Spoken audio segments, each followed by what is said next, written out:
by far the biggest announcement just came today, and that is that defensive end Travion Ford has committed to the Tigers. So that is one of the bigger commitments we've had in a while, assuming that commitment sticks and he's signing a letter of intent eventually.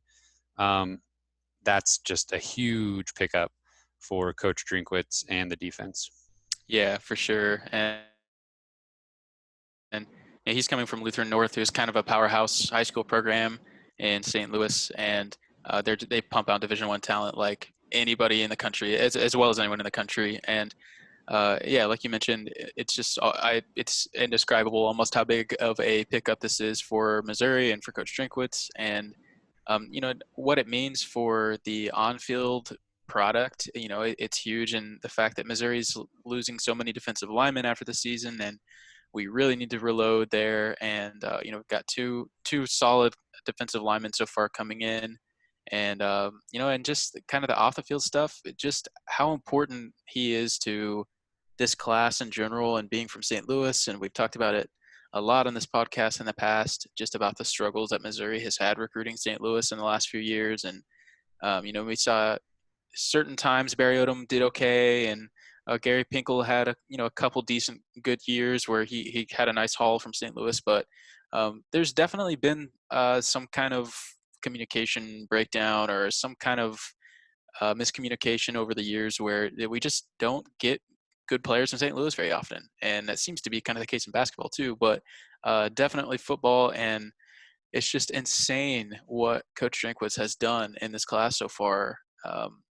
He's been here for like a few months, and he's just already putting together one of the most impressive group of guys from St. Louis we've seen ever. Probably a top 2 or 3 haul from St. Louis ever, maybe, for Missouri football. So it's clearly a movement, and guys are jumping on board.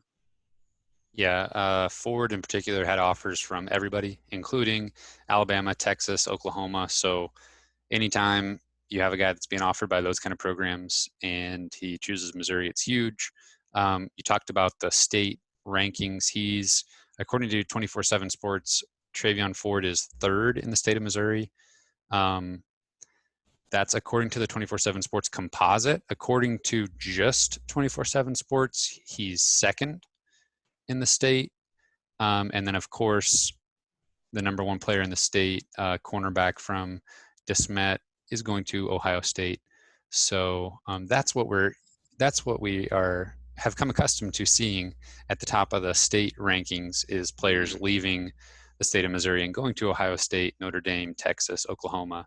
So to see a guy in the top 3, maybe top 2 in the state with that Tiger logo next to his name is huge. And it's to get him on board at this point in time, I think can only help the recruiting class moving forward. Obviously, when you have talented guys, there's not a big name defensive end that Missouri's pursuing now at this point. So it's not like there's defensive players that won't choose Missouri because they got this big time recruit.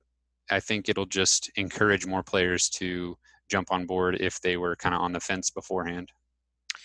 Yeah, absolutely. And Missouri is still going to be looking for some freshman defensive linemen, to round out this class. But I think they're going to probably have to look at a transfer or some JUCO options as well, because they're just going to need immediate production at the year after this one because of how many people are leaving. So it definitely immediate playing time will be available for both Mekhi Wingo and Travion Ford, both of the D linemen who are currently committed. So, that's got to be a huge recruiting pitch that you're giving to these guys. Travion Ford, with how talented he is, he absolutely has a shot at coming in and playing a lot his freshman year, potentially maybe even starting, which is uncommon Yeah.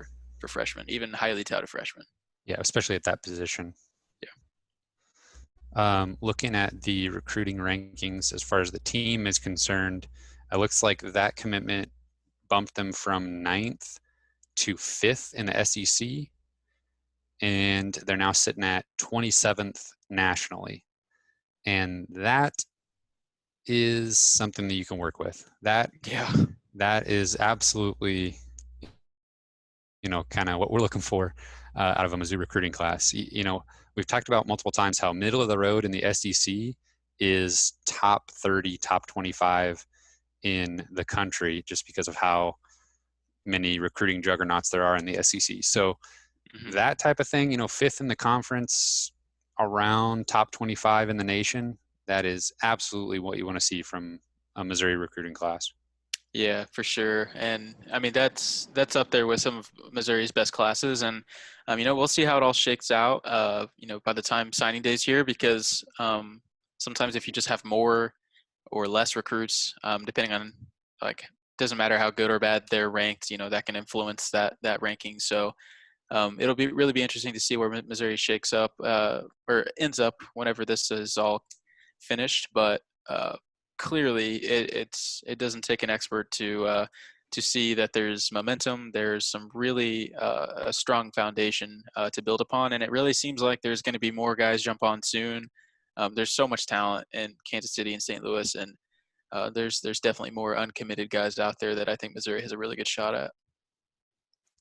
Yeah, but when it was all said and done, the last 5 seasons, Missouri has ranked 13th out of 14 in the SEC each of the last 5 seasons at the end of the recruiting cycle.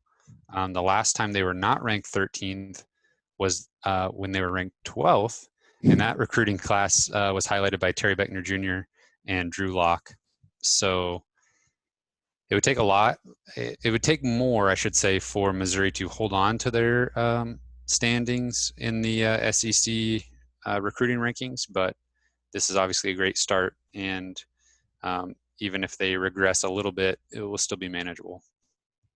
Yeah, and recruiting rankings obviously aren't always gospel and don't always transfer exactly. And these analysts are wrong all the time. But at the same time, they're also very good at what they do, and good players, according to their rankings, typically bring good results. And um, it's really important that Missouri lives a little bit better, a little bit higher in the rankings than they've been. It's not sustainable to play above your recruiting rankings year in and year out. I mean, there are very few schools that can do that consistently. And clearly, I have all the faith in the world in Coach Drinkwitz to consistently kind of bump Missouri up in those rankings. And I'm never gonna expect Missouri to be top 5 or top 6 in the SEC every year. But if he can get us in that top 30 nationally, every single year, Missouri I think is gonna hopefully be able to do some special things on the field. Yeah, I'm just kind of looking right now. The last time Missouri was in the top half of their league in a recruiting class was when they were fourth in the Big 12 in 2010. Recruiting class that included Marcus Lucas, Coney Ely, James Franklin, Jimmy Hunt, Mitch Morse, Bud Sasser, EJ Gaines, Marcus Murphy. And so we know what happened a couple years later. Uh, Exactly. you know, so that's the kind of recruiting class that can potentially lead to big things. And we talk about Missouri, you know, having their ceiling and their floor, and can they just every 3 or 4 years, approach that ceiling? And this is the kind of recruiting class you need to have even have a shot at that, in a few years. Hmm. Yeah, and the longer that you put together some, consistent results on the field and recruiting, just helps recruiting in the future. It's just kind of a well-oiled machine that it's just you want it to keep running well, and the longer it shows its consistency, and the better results you're going to get down the road too. So sometimes I tend to think that, and we talked about this a little bit last week. Some of the success that Drew Lock and Terry Beckner had here, help later down the road whenever we're trying to get guys from their hometowns. We can say Drew Lock, Terry Beckner came here, they were hometown heroes, and you can be too. So it definitely just continues. Yep. And this is a good way to get the ball rolling.